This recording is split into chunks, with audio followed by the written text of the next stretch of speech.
What's up mga boss? Meron tayo ditong project. Putong transban. Ayun o. Ginawa natin ng VIP ceiling. Seat cover yan. Tapos wood flooring nilagay natin dyan mga boss. Tingnan nyo naman mga boss kung gaano katindi yung mga setup natin dyan.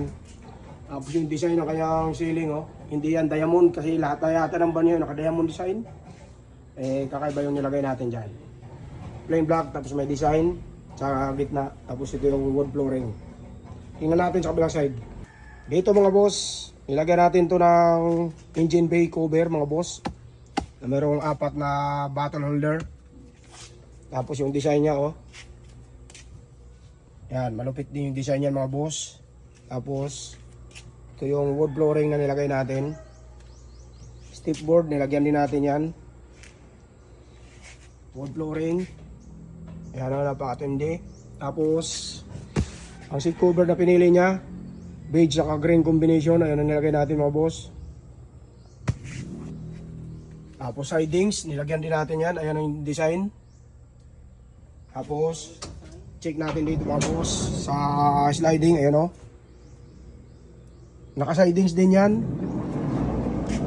Dito. Ayan, beige green.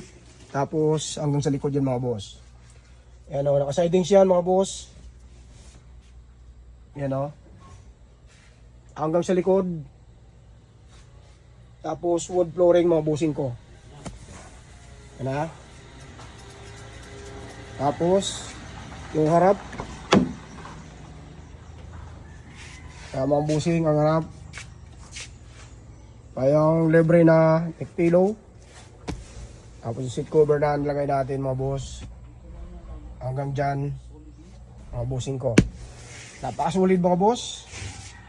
Kung gusto nyo rin ng ganito mga bossing, itong engine bay cover, bagong design namin to na flat lang siya. Tapos 4 yung lagayan ng baso. Napakaganda niyan kasi dun sa may mga nakaumbok. Ay mga boss.